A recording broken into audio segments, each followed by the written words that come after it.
ስሜታዊ ስላደረገ ምንም ችግር ከምንም በላይ ይገባል። አንተ ቀና ሰው ነህ።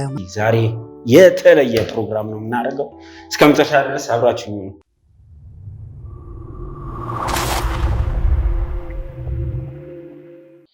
ሰላም ዞላ ቲዩብ ተመልሷል።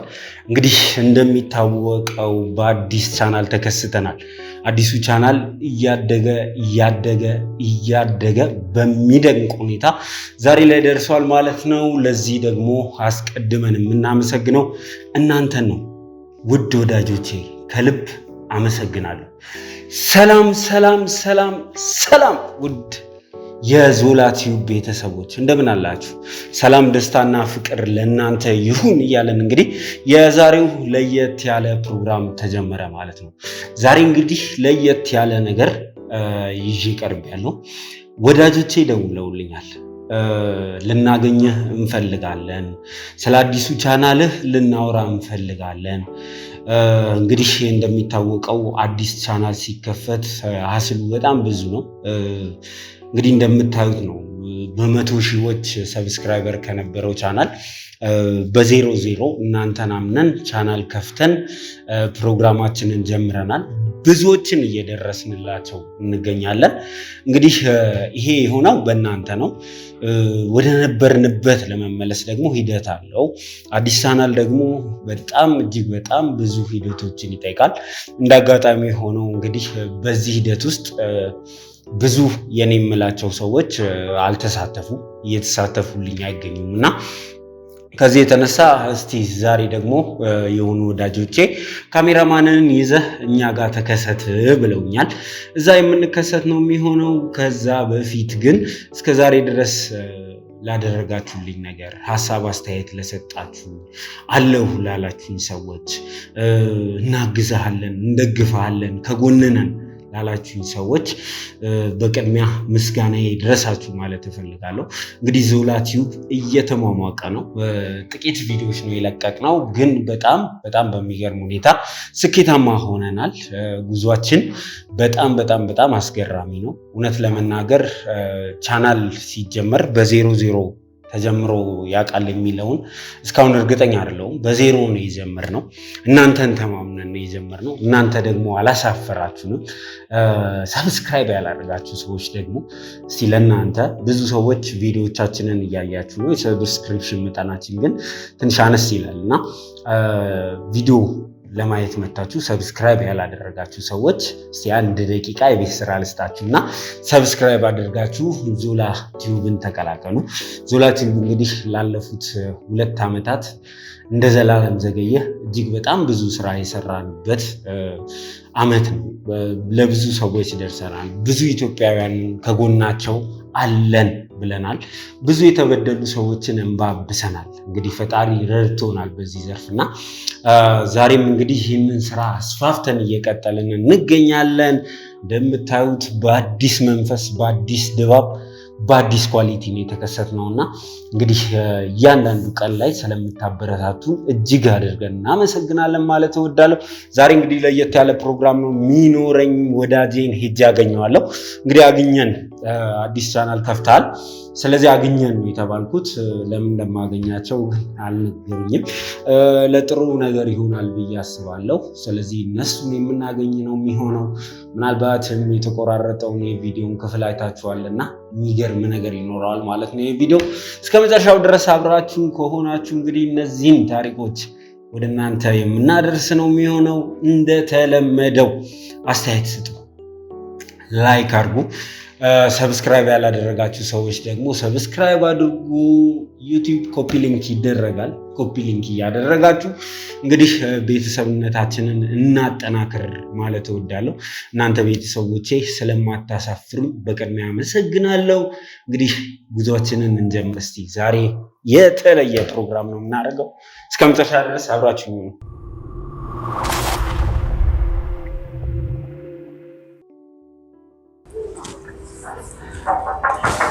ሰላም ጤና ይስጥልኝ።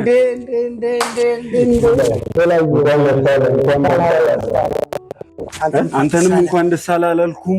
እንኳን ደስ አለ ልፈልጋለሁ። ተሸላሚ ሆነሃል። ሰምቻለሁ። እንዴት ነህ? ሰላም ነው? ሁሉ ሰላም ጤና በጣም ደስ ብሎኛል ስለተሸለምከኝ። እንዴት ነህ?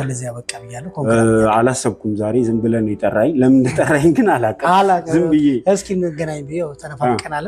መገናኘት ስላለብኝ ኮንግራም አላልኩትም። ተመልካቾች እንግዲህ ኮንግራ በሉልኝ። ሚላ እንግዲህ ተሸላሚ ይሆናል። የዚህ ኳርተር በሴልስ እንግዲህ አንደኛ ደረጃ ላይ ተቀምጠህ እንግዲህ ተሸላሚ ይሆናል። ለሱ በጣም ኮንግራ ልልህ እፈልጋለሁ። ትጉ ሰው ነህ።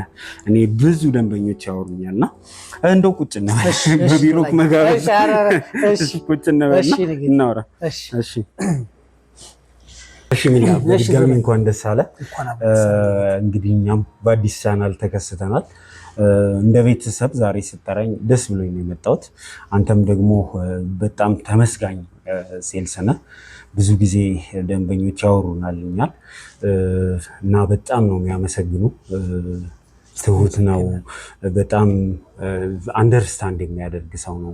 ንብረት ምን ማለት እንደሆነ የሚገባው ሰው ነው ይላሉና ለዛ በጣም ላመሰግን እፈልጋለሁ።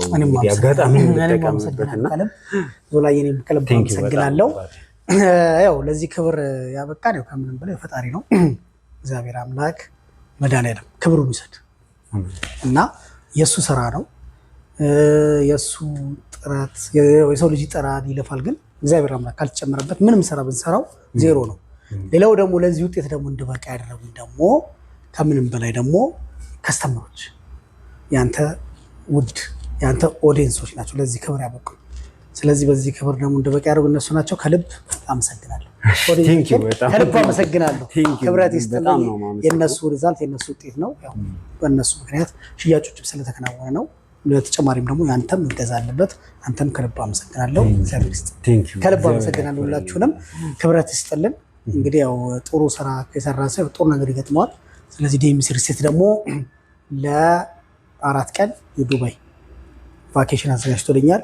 ሌላ ደግሞ ለ3 ቀን ደግሞ አርባ ምንጭ 2 እንትን ነው ማለት ሽልማት ተሰጠ። ስለዚህ ሰርተፊኬትም ሰጥቶኛል፣ ዋንጫም ወስጃለሁ። በዚህ ጊዜ አብይ መስገን ቪዲዮን አይቼ በጣም ደስ ያለኝ ቲክቶክ ላይ ሲዘዋወር ነበርና በጣም ደስ ብሎኛል። ጓደኛዬ ከልብ ነው ደስ ያለኝ። እኔም አመሰግናለሁ። አንተም እንኳን ደስ አለ ብያለሁ። እግዚአብሔር አምላክ አንተንም ይርዳ። እንግዲህ በደንብ ተያይዘን እንግዲህ ጀምረናል ጉዟችንን። እንግዲህ አንድ ብለን ጀምረናል፣ ይቀጥላል። እንግዲህ በተሻለ ኳሊቲ የተሻለ ነገር ይዘን መተናል አስፋፍተን። እንግዲህ እሱም እንሰራበታለን። ግን ያው ዲኤምሲ ከመጣን ያልቀረ ብዙ ነገሮች ይዛችሁ እንደምትጠብቁን አውቃለሁና እስቲ ዛሬ ምን የተለየ ነገር አለ ዲኤምሲ አካባቢ የሚለው እንግዲህ አዳዲስ ቤተሰቦች አሉ፣ አዳዲስ የተቀላቀሉ ሰዎች አሉ። አዲስ ቻናል ነው የከፈትነው። ስለዚህ ዲኤምሲን እና አዳዲሶቹን ደንበኞች ተመልካቾች ማስተዋወቅ አለብን። ዲኤምሲ ለእኔ ቤተሰብ ነው፣ የቤተሰብ ያህል የምመላለስበት ቤት ነው እና አዳዲስ ነገሮች ካሉ እሱንም እንዲሁም ደግሞ ስለ ዲኤምሲ ያልሰሙ ሰዎች አዳዲስ ሰብስክሪፕሽን ስለሚኖሩ እስቲ እንደው ስለ ዲኤምሲ አጠቃላይ ነገር የሆነ ነገር በለን። እሺ ዞላዬ፣ በመጀመሪያ ያው ከልብ አመሰግናለሁ። እንግዲህ በደንብ የአንተ ተከታዮች ያቆኛል። ያው ስሜ ሚኒሊክ ደሳለኝ ይባላለሁ። የዲኤምሲ ሪል ስቴት ያው ሴልስ ሱፐርቫይዘር ነው። ከዛ በፊት ግን ያው አንተን በዚህ አጋጣሚ ማመስገን እወዳለሁ። ጥሩ ሰው ነህ፣ መልካም ሰው፣ ቀና ነህ። አሁን ደግሞ በራስ ዞላ ሚዲያ ዞላ ቲዩብ ደግሞ መተህ ደግሞ እንዲህ ስለተገናኘን ደግሞ ደስ ብሎኛል። ስለዚህ እግዚአብሔር ይመስገን ብያለሁ። እንኳን ደስ አለህ ብያለሁ በመጀመሪያ። እና ወደ ዲኤምሲ ጋር ስንመጣ ያው ዲኤምሲ ይታወቃል፣ አብሬቬሽን ነው።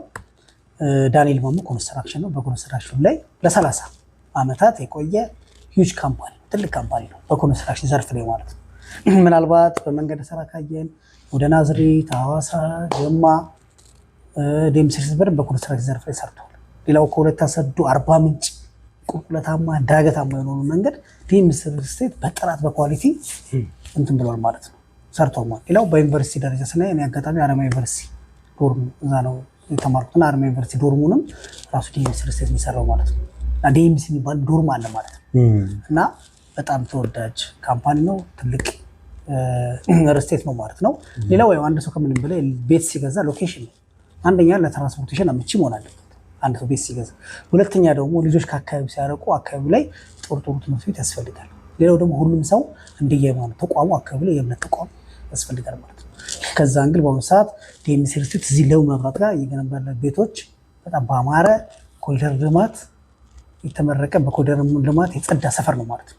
እና የኛ ሳይት በፊት ላይ ካየው ዞላ ትንሽ ገባ አይል ነበር ብዙም ባይሆን ትንሽ ካሰበ አሁን ግን ወደ አስፋልቱ ጠጋ ኮሪደር ልማቱ ወደ ፊት ለፊት አመጣው በደንብ አሁን አንዱ ፎርጅል ምናምን በደንብ ተሰጥቶ አደባባዩ አጠገብ በጣም እና ባለፈውም ጠቅላይ ሚኒስትሩ የዛሬ ሳምንት አካባቢ አስመርቀውታል። ይሄን ሰፈር ከሳር ቤት ጀምሮ አዲሱ የኮሪደር መንገድ እስከ ሰፈራ እስከ ጋርመንት ድረስ እና በጣም ተውቧል ማለት በጣም አምሯል በጣም እና በአሁኑ ሰዓት እዚህ ዲኤምሲ ኤሪያ እውነት ለመናገር ትንሿ ዱባይ ማለት ይቻላል። በጣም አምሯል ማለት አብሶ በማታ ደግሞ በጣም ኦርናሜንታል በጣም ደስ ይላል። ለቡ በራሱ አዲሱ ቦሌ ነው የሚባለው። ለቡ በጣም እጅግ በጣም ኳሊቲ ያላቸው ነገሮች የሚገኙበት ሰፈር ነው። ትልልቅ ሱፐር ማርኬቶች፣ ትልልቅ ትምህርት ቤቶች የሚታወቁ ስማቸው በስም የሚታወቁ ትምህርት ቤቶች ያሉት ሰፈር እንግዲህ የለቡ መድኃኔዓለም ራሱ ትልቅ ቤተክርስቲያን፣ የሃይማኖት ተቋማት በቅርበት መስጊዶች እዛው ጎኑ ላይ ነው። ሳይቱ ጎን ላይ ነው መስጊድ እንደውም ባለፈው በሆነ ፕሮግራም ስናሳይ ነበርና እንደዚህ አይነት ትልልቅ ነገሮች ያሉበት እንግዲህ ትልቅ ሰፈር ውስጥ ነው ያለውና ዲኤምሲ እንግዲህ ዲኤምሲ እዚህ ሳይት ላይ እንግዲህ 1 ዓመት ከምናምን ኦልሞስት ሆኖታል መሰለኝ በሽያጭ ላይ ይገኛል። ኮምፓውንድ ነው የሰራው። ስለሱ ነገር እስቲ በደንብ አብራርታ ንገረን። እሺ መልካም። ያው ዲኤምሲ ጋር ስንመጣ ለየት የሚያደርግ እንዳልኩህ እኛ ጋር እየሸጥን ያለናቸው በኮምፓውንድ ደረጃ ነው። ያ ማለት በግቢ ደረጃ ነው ማለት ነው። ያው ግቢ ሲሆን የልጆች መጫወቻ ስፍራ አለው፣ መዋኛ ገንዳ አለው፣ ሁሉ ነገር የተሟላ ነው። ማርኬቱ ላይ ካየን 2300 ሚሊዮን ድረስ አለ አዲስ አበባ ላይ። ግን ዲኤምሲ ሰው እየመረጠ የሚገዛው ለምንድን ነው? በኮምፓውንድ ደረጃ ነው። ኮምፓውንድ ሲሆን ግቢ ነው፣ የልጆች መጫወቻ ስፍራ አለው፣ መዋኛ ገንዳ፣ ሁሉ ነገር የተሟላ ነው ማለት ነው። ከዛ አንግል ተመራጭ ያደርገዋል ማለት ነው። ስለዚህ ሌላው ደግሞ እኛ ጋር ለየት የሚያደርገን ከስቱዲዮ ጀምሮ አለን። ስቱዲዮ አለን፣ ባለ 1 አለን፣ ባለ 2፣ ባለ 3 እና ባለ 4 መኝታ ቤቶችን ይዘን መጥተናል። ሌላ ደግሞ በተጨማሪ ደግሞ አዲስ ነገር ላይ ደግሞ በተጨማሪ ምን ይዘን መጥተናል? ፔንትሃውስ ይዘን መጥተናል። በጣም ዲግሪ ነው። ለምን ብዙ ጊዜ የተለመደው ፔንትሃውስ ዘ ላስት ፍሎር ላይ የመጨረሻ ላይ ፍሎር ላይ ነው የሚገኝ። አሁን ግን እኛ ጋር ከዝቅተኛ ፍሎር ጀምሮ ከ5ኛ ከ6ኛ ፍሎር ጀምሮ ፔንትሃውሶችን ይዘን መጥተናል ማለት ነው። እና እነዚህ ፔንትሃውሶች ላይ ለየት የሚያደርገው ምንድነው? በውስጡ 8 ሊፍት አለ። ያ ማለት ለአንድ ሰው 1 ሊፍት ይኖረዋል። በተጨማሪም ደግሞ 2 ደግሞ ካርጎ ሊፍት አለ ማለት ነው። በጣም ዘመናዊ ዲዛይን ነው። የዱባይ ዲዛይን ነው እና ከዱባይ ባለሙያዎች አምጥተን እዚህ ለ1 ወር ለ2 ቆይተው ነው ይሄን ዲዛይን የሰሩት ማለት ነው። ስለዚህ ዲኤምሲ የዛሬ 15 ቀን የዛሬ 1 ወር በፊት የአዋርድ የሪልስቴቶችን አዋርድ ደግሞ ተሸላሚ ሆኗል ማለት ነው። የተሸለመው ምንድነው? በኳሊቲ በጥራት በሁሉ ነገር ነው። በስትራክቸር በዲዛይን። አዎ ስለ ጥራት ካወራህ ያልቀረ እንግዲህ ተመልካቾች የሚያውቁኝ ሰዎች ያውቃሉ። እኔ ከዲኤምሲ ቤት ገዝቻለሁ። ስለ ጥራት ካወራን እንግዲህ ዕለት ተዕለት ተመልካች የሚያስታውሳል። እንደኔ ያንን ሳይት ከኢንጂነሮቹ ቀጥሎ እኔ ሳይቱን ተመላልሼ ያየሁትና የሚሰራበትን ኳሊቲ ያውቃለሁ። አልሙኒየም ፍሬምወርክ ነው የምትሉት፣ በጣም የተለዩ ነገሮች አሉትና እስቲ ስለሱ ስለ ጥራት ካወራን ያልቀረ። እሺ መልካም። ጥራት ጋር ስንመጣ እንዳልኩ ዲኤምሲ ጋር ለየት የሚያደርገው ኳሊቲ እና የድርጅቱ ባለቤት አቶ ዳንኤል ማሙ ኳሊቲ ላይ አይደራደሩ። ካልጣማቸው ከፈለጉ እንደ አዲስ አፍረሽ ይሰሩታል እንጂ ዝም ብሎ ነካ ነካ አድርጎ ምናምን የለም። እሳቸው ጥራት ላይ በደንብ ፎከስ አድርጎ ነው የሚሰሩት። እና ምንድነው የምናደርገው እኛ ቤዝመንቱ ይሰራል። ከተሰራ በኋላ አልሙኒየም ይቀመጣል። ከዛ ሙሉ ዙሪያው ግድግዳቸው ወይ ደግሞ የቤቶቹ ግድግዳ ኮንክሪት ይሆናል ማለት ነው። ኮንክሪት ሲሆን ቤቱ ጥንካሬ ይኖረዋል። ብሎኬት የሚባል ነገር አንጠቀም። እኛ ብሎኬት የምንጠቀመው ለፓርቲሽን ብቻ ነው። ሳሎን፣ መኝታ ቤት፣ ኪችን ያደርግ ለመከፋፈል ብቻ ነው። ስለዚህ ኮንክሪት ነው ማለት ኤክስተርናል ፓርቲሽን እኛ ጋር በኮንክሪት ነው ማለት ነው። እንደዛ ሲሆን ቤቱ ጥራት ይኖረዋል ማለት ነው፣ ኳሊቲ ይኖረዋል ማለት ነው። ሌላው ይሄን ቴክኖሎጂ ማየት ሌላ ሪልስቴቶች አይጠቀሙት። ለምን? ውድ ነው፣ ኤክስፔንሲቭ ነው። ስለዚህ ውድ ስለሆነ ዲኤምሲ ሪልስቴት ግን ሰበታ ላይ ጠጠር ማምረቻ፣ ኮንክሪት ማምረቻዎች ስላሉት ሂሳቡን በዛ ኮምፖዚት እያደረገ ይሄዳል ማለት ነው። እና በጣም ጥራት የሚያመጣ ቴክኖሎጂ እና በዚህ ቴክኖሎጂ መንግስት እስከ ላይ ትልም በዛ ነው የሰራው። አድዋ 00 በዚህ ቴክኖሎጂ የተሰራ እና ፈጣን ነው ማለት ነው። እና ለዴሊቨር ታይም ማለት ጥራት ማለት ነው። ስለዚህ ኳሊቲ ፕላስ ዴሊቨር ታይማችንን እንትን ያደርግልናል ማለት ነው። ያፈጥነዋል ማለት ነው። ለስፒድ እና ለኳሊቲ ያገለግላል ማለት ነው። እና ቴክኖሎጂ ይዘምተናል ማለት ነው። እጅግ ከጓጓሁባቸው ነገሮች ውስጥ አንዱ እንግዲህ እዛ ቦታ ላይ ቤቴን አረጋግቼ ተረጋግቼ የምኖርባቸውን ቀናት ነው እና እንግዲህ የተለዩ ቤቶች አሉ ብላል እና እስኪ እንደው እድል ልስጥ ዛሬ ለደንበኞቻችን ኦፈር የምታደርገው ነገር ካለ ያሉህን ፕሮዳክቶች እስቲ ያስተዋውቅልን።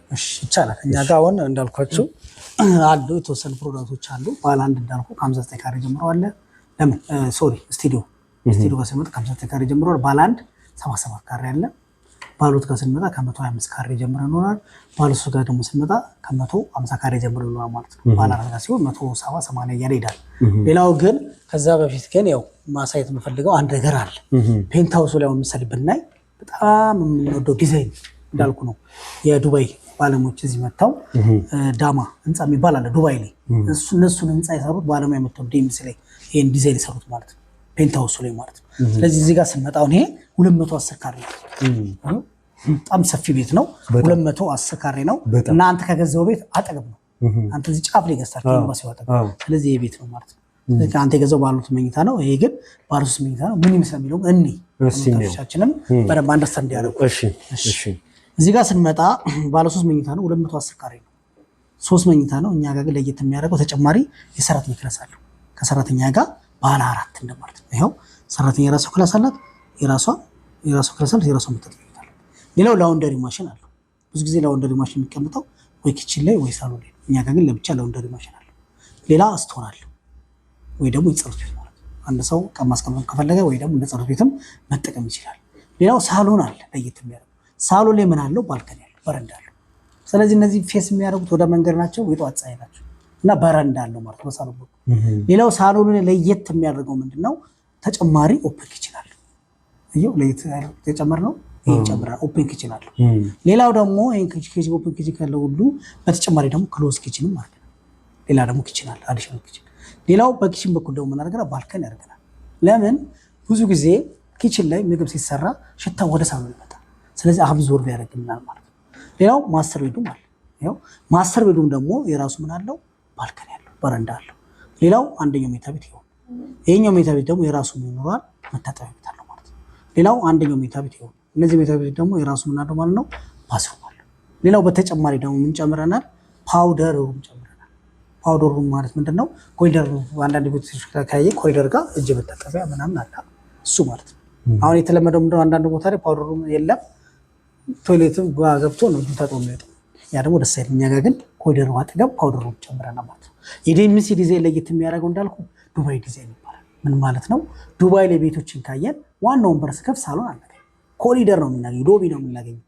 ስለዚህ እኛ ጋር ዲዛይን ላይ አንዳንድ ቦታ ካየ ሪሴፕሽን አፓርታማ ካየ ቪላም ቢሆን ካየ ዋናውን በር ስከፍት ሳሎን ነው የምታገኝ። ሳሎን በቃ እኛ ጋር ግን ሳሎን የለም። ሌላው ደግሞ ለየት ምን አድርገናል? አንድ ቤት ከአንድ ቤት እኛ ጋር ትይዩ አይደለም። አሁን አንዳንድ ቦታ አንድ ቤት ከአንድ ቤት ትይዩና እንደገና ደግሞ ያፈርሰና ሌላ ደግሞ በሩ ሲከፈት ይታያል። እኛ ጋር የለም፣ ስፔስ ጠብቃል። ስለዚህ እሱ ነው። ስለዚህ የዲኤምሲ ዲዛይን ለየት የሚያደርግ ዱባይ ዲዛይን ነው። ሜን ጌት በዚህ ነው። በሩ አንድ ሰው ወደ ሳሎን መሄድ ሲፈልግ በዚህ ጋር አድርጎ በኮሪደሮች አልፎ ወደ ሳሎን ይሄዳል። ሳሎን ላይ እንግዳ ካለ ልጆች ደግሞ ወደሚፈልጉት ክላስ ይሄዳሉ ማለት ነው። ስለዚህ ኮሪደር ያደረግነው ለዚህ ነው ማለት ነው። ሌላው ደግሞ ምን አድርገናል? ሰራተኛ የራሱ ክላስ አድርገናል። የራሱ መታጠቢያ ቤት አላት፣ ኪችን አለ፣ ባልከኒ አለ። ጥሩ ሰራተኛ ደግሞ እንዳለሞ ሰራተኛ ስላለ ወደ አንተ ጋር ወይ ደግሞ ወደ ልጆች ጋር እንዳትሄድ ማድረግ ከፈለግን እዚህ ጋር በር ይኖራል። ስላይድ ዶር ክሎዝ ነው ማለት ነው። ስለዚህ አክሰሱ ሰራተኛዋ እዚህ ጋር ታገኛለች። የራሷ ሩም ላይ ሁሉንም ነገር ማብሰያው ካለ መኝታ ቤቱ ካለ ባዝሩም ካለ ወደ አንተ ጋር የሚያስኬዳት ነገር አይኖርም። ወይ ደግሞ ወደ እንትኑ ጋር ወደ ልጆቹ ጋር ወደ ዋናው ሳሎን አትሄድም ማለት። ለምን ሌላ ደግሞ ሳሎን ጋር ደግሞ እዚህ ጋር ኦፕን ኪችን ማድረግና ማለት ነው። ይሄን አድርገና ማለት ነው። ስለዚህ አንድ ሰው ቤቱ ቆልፎ መሄድ ከፈለገ እቺን ዝግ ነው። ስለዚህ ይሄኛውን አክሰሱን ስለሚያገኝ ወደዛ ጋር የሚያስኬደው ነገር የለም ማለት ነው። ስለዚህ በጣም ቤስት ዲዛይን በጣም ቆንጆ ዲዛይን፣ በጣም የሚገርም ዲዛይን ነው። ሚላ እንደዚህ ስታሳየኝ በጣም ነው የጓጓሁት እና እችል ይሁን ምናምን ብዬ እያሰብኩኝ ነበር። ያው እንደሚታወቀው እኔ ከዲኤምሲ ቤት ገዝቻለሁ። ሌሎችም ሰዎች የገዙ ሰዎች ይኖራሉ። ወደዚህ ወደ ፔንት ሃውስ አፕግሬድ ማድረግ ይቻላል ማለት ቤቴን መቀየር እችላለሁ? አሁን ሀሳቤን ብቀይር እዛ ላይ ያረከኝ አየህ ምን ያህል እንዳያጓጓኝ። ምንም ችግር የለም። ዞላዬ እንደው በአንተ የመጣ የማናደርገው ነገር የለም። ስለዚህ ከዚህ በፊት የገዙ ደንበኞች አንተን ፕሮግራም አይተው የገዙ ደንበኞች ይኖራሉ። እነሱ ምን እናደርጋለን? አሁን እዛ ላይ የገዛው ባለ 1 መኝታ ሊሆን ይችላል፣ ባለ 2 ሊሆን ይችላል። አይ ቀይሬ ወደዚህ ወደ ፔንታውሱ ልምጣ ካለ እንፈቅዳለን። ፔንታውሱ ላይ ካሬያቸውም ሰፊ ነው። ተመሳሳይ ካሬ አይደለም ያለው፣ ትልልቅ ካሬ ነው። አሁን ይሄ 200 ስንት ነው ያልከኝ? 210 ማለት እንግዲህ መሬት ላይ 200 ካሬ ቤት ምናምን ሲባል የምናውቀው ያክል በቤት ሆኖ ነውና ሰፋፊ ነው። አፕግሬድ ስናደርግ አንቸገርም። ምንድነው የሚደረገው? አፕግሬድ ሲደረግ የመጀመሪያ ክፍያ ደንበኛ ክፍሉ የመጀመሪያው ቤት ይዟላ። ስለዚህ አሁን ምን ይደረጋል? ለዚህኛው ቅድመ ክፍያውን ይከፍላል። አሁን የቤታው ምሳሌ ቅድመ ክፍያው 10% 2.5 ነው። 2.5 ይከፍልና ያኛውን ደግሞ የነበረው ገንዘብ ደግሞ ወደ ሁለተኛ ክፍያ ዞሮ እንደ ክፍያ ሆኖ ይቀጥላል። ለዚህ ጉዳይ መመለስ አይቀርም። በእውነት በጣም ነው ያጓጓኝና ምን አዳዲስ ነገር አለ? እንግዲህ ስለ ካሬ ነው እያወራን ያለ ነው። አሁን ሰው ደግሞ ቤት ሊገዛ ሲል የእድሜ ዘመን ጥሪቱን ነው እንትን የሚለውና ካሬውን ማወቅ ይፈልጋል። ቀጥሎ ግን ሂሳቡን ማወቅ ይፈልጋል። ያው ዲኤምሲ እንደሚታወቀው ነው፣ ሁሉም ሰው ያውቃል። የተለየ ሂሳብ አለው። ከተማው ላይ በካሬ ስንት እንደሚሸጥ ያውቃለሁ። እንዴት ነው ሂሳባችሁ? መልካም። ወደ እሱ ጋር ስንመጣ እንዳልኩኝ እኛ ጋር ሂሳቡ በጣም ፌር የሆነ ዋጋ፣ ጥሩ የሆነ ዋጋን ይዘን የምንመጣ ነው። ሌላው ደግሞ ቅድመ ክፍያዎቻችንን 10% ያደርገናል ማለት ነው። ስለዚህ አሁን ፔንታውሱ ጋር ስንመጣ ትንሹ ባሉት መኝታ 138 ካሬ ነው። 138 ካሬ ነው። 2 ቤድሩም ነው። ተጨማሪ ሰራተኛ ክላስ አለው፣ ባዝሩም አለው። ከሰራተኛ ጋር ባለ 3 እንደማለት አሁን እሱ ቅድመ ክፍያው 1.6 ነው ማለት ነው ፔንታውሱ ላይ። ሌላው ባለ 2 መኝታ እንዳለ ሆኖ ባለ 3 ጋር ስንመጣ 210 ካሬ ያለን፣ እሱ ጋር ደግሞ ቅድመ ክፍያው 2.5 ነው ማለት ነው። ባለ 3 ጋር ደግሞ ስንመጣ ይሄ ባለ 3 ነው 214 ካሬ ማለት እሱ 2.5 አካባቢ ነው። ሌላው ባለ 4 ደግሞ አለ፣ በጣም ሰፊ። እሱ ደግሞ በጣም የሚያምር ነው፣ በጣም የተለየ ነው። ለየት ደግሞ እሱ የሚያደርገው ደግሞ ምንድነው? ሙሉ ዙሪያው ባልከኒ ነው ማለት ነው። ከሳሎን አንስቶ የልጆች መኝታ ቤት አንስቶ ምናምን። ስለዚህ ልጆች ጓጉተው ማሚ ወይ ደግሞ ዳዲ ቤት ገብቼ በረንዳ ላይ ምናምን ልናፍስ አይልም ማለት ነው። ሙሉ ነው ማለት ነው። በቃ በዛ ላይ ደግሞ ቤቱ ነው ሙሉ በሙሉ ደግሞ ብርሃናማ ነው ማለት ነው። ስለዚህ በጣም ሌጀሪ ነው ማለት። ስለዚህ እስከ 200 እሱ ደግሞ ቅድመ ክፍያ 3.5 ነው ማለት ነው። እነዛ ላይ ደግሞ ከሆነ በካሬ እነሱ ላይ ከ88 ሺህ ብር ጀምሮ ነው ቅድመ ክፍያ የሚሆነው ማለት ነው። ቅድመ ክፍያ ለስቱዲዮ ከ520 ሺህ ብር ጀምሮ፣ ባለ 1 ጋር ደግሞ ስንመጣ 77 ካሬዎች ጋር ደግሞ ስንመጣ ደግሞ ከ634 ሺህ ጀምሮ ማለት ነው። ባለ 2 ጋር ደግሞ ስንመጣ ከ1.1 ጀምሮ ነው። ባለ 3 ጋር ስንመጣ ከ1.3 ሚሊዮን ብር ጀምሮ ማግኘት ይቻላል ማለት ነው። ሌላው በተጨማሪ ደግሞ ቅድም ምን አለ አዲስ ነገር ያው ከፔንታውሱ በተጨማሪ ደግሞ ሱቅ አለ። ስለዚህ እኛ ጋር ሱቅ የገዛ ሰው አንድም ተጠቃሚ ይሆናል። ለምን? ነዋሪ ብዙ 3000-4000 ያለበት ነዋሪ እዛ ላይ ሱቅ ያለው ሰው ተጠቃሚ ነው ማለት ነው። ስለዚህ ከታች ላይ ሱቆች አሉ ማለት ነው። ከ30 ካሬ ጀምሮ ሱቅ አለ። ሌላው ምን አረጋለው ያንተን ቤተሰብ ብሎ ደግሞ ለሚመጣ ሰው ምን እናደርጋለን? ሱቁን ቅድመ ክፍያ የነበረው 25% ነው። አሁን ግን ከ15% ጀምሮ እናደርጋለን ማለት ነው። ሱቁን ፈልገው ለሚመጡ ሰዎች እንደዛ ታደርጉልኛላችሁ? ቅድመ ክፍያውን ምን እናደርጋለን? ቢያንስ ከ600 ሺህ ብር ጀምሮ ሱቅ ማግኘት ይቻላል ማለት ነው። ዳውን ፔመንቱ እዚህ ግቢ ውስጥ በነገራችን ላይ ሱቅ መያዝ ማለት በጣም እንግዲህ እንዳየነው ነው። ኮምፓውንድ ነው። ብዙ ቤተሰቦች አንድ ላይ የሚኖሩበት የህፃናት መጫወቻ፣ መዝናኛዎች፣ መዋኛ ገንዳ፣ ሁሉም ነገር እዛ ያለ ነው። ስለዚህ ከዚህ ግቢ መውጣት የሚፈልግ ሰው ያለ አይመስለኝም እና ሱቅ እዚህ ግቢ ውስጥ ኖረ ማለት ትልቅ እድል ይመስለኛል። በደንብ በሚገባ ማርኬቱ ላይ ይታወቃል። ሱቅ በአሁኑ ሰዓት ስንት እንደሚሸጥ በካሬው 250 ሺህ ብር ምናምን ነው። ሌላ ቦታ ይሸጣል፣ አንዳንድ ቦታ 300 ሺህ ማለት። እኛ ጋር ግን ከ146 ሺህ ብር ጀምሮ ማግኘት ይቻላል ማለት ነው። ስለዚህ ዝቅተኛ የካሬ አማራጭ ማግኘት ይቻላል። ሱቁን ደግሞ እዚህ የገዛ ሰው እንዳልኩ ነው። በእርግጥ የሚይዘው ፕሮዳክት ይወስናል፣ ያ ሰው የሚከፍተው እቃ ነገር ይወስናል።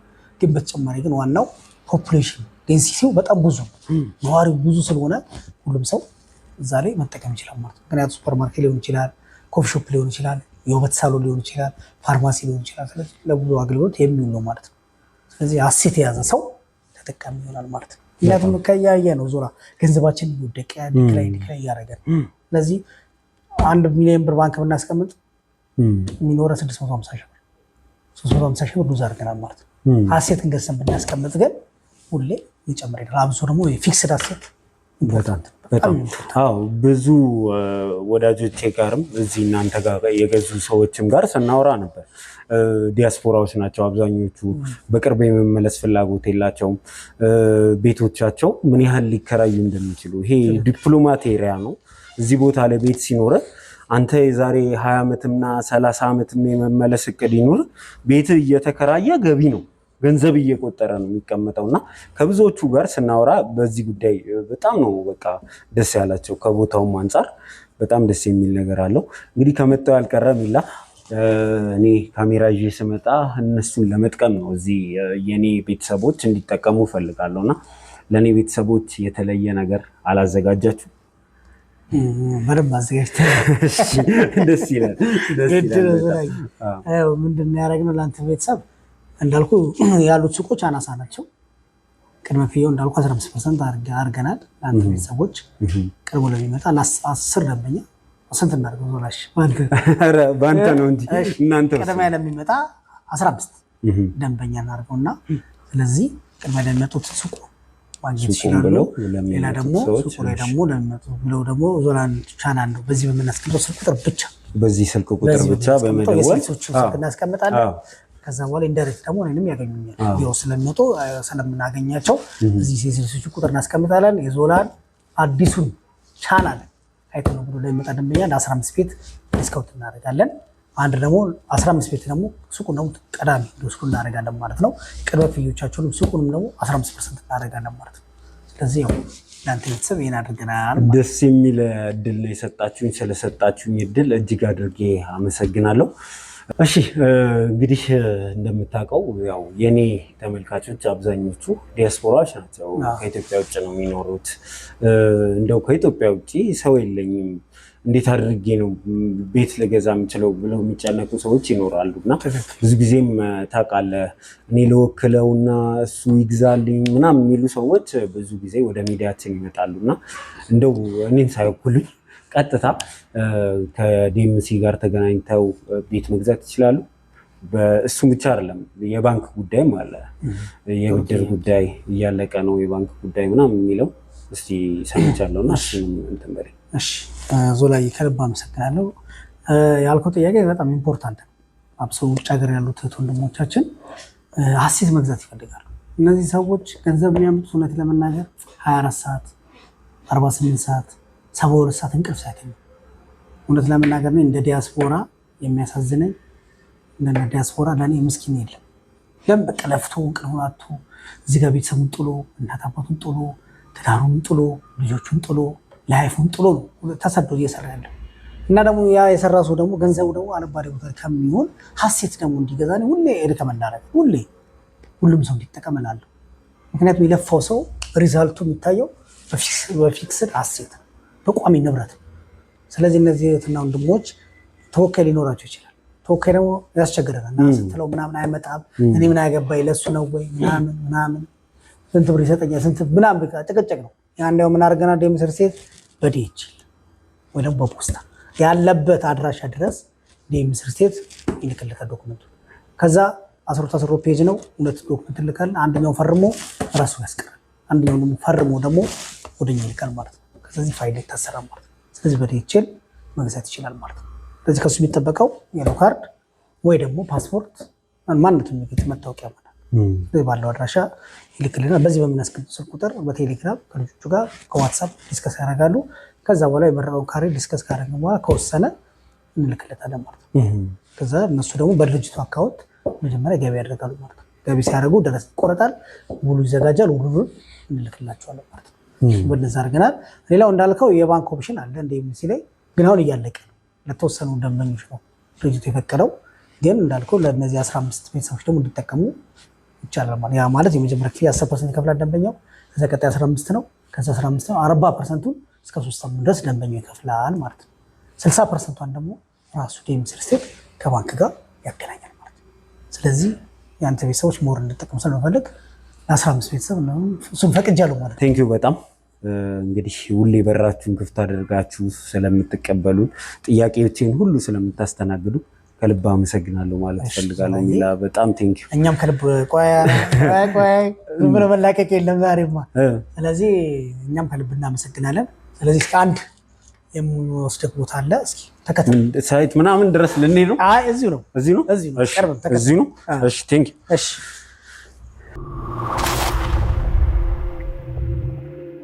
ኧረ ሚላ ምንድነው? ወዴት ነው ደግሞ? ግራ እናገባ። ኧረ ምንም ችግር የለም። ስገባ ታየዋለህና። እንዴት ናችሁ? እንዴት ናችሁ?